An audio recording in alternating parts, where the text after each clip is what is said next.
দেওয়া আছে ABC এবং এখানে একটা দেওয়া আছে AD। তো এখানে কোণের মান দেওয়া আছে যে CAD, কোণের মান দেওয়া আছে 60 ডিগ্রি। এখন তোমাকে বলছে যে AC এর মান কত সেটা বের করার জন্য। আর একটা ক্লু দেওয়া আছে, সেটা হচ্ছে তোমার BC এর মান কত।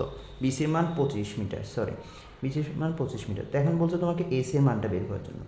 তো যেহেতু দেখো এখানে কোণের মান, এখানে কোণ যেহেতু 60 ডিগ্রি, তাহলে এখানের এই যে কোণটা এটা হবে 60 ডিগ্রি, কারণ এটা হচ্ছে একান্তর কোণ। একান্তর কোণদের পরস্পর হচ্ছে সমান।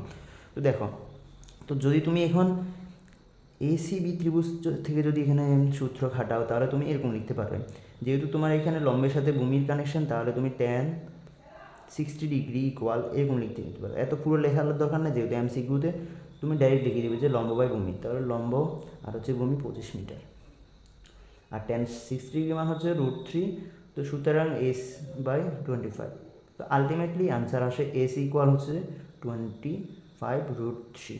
That is our answer.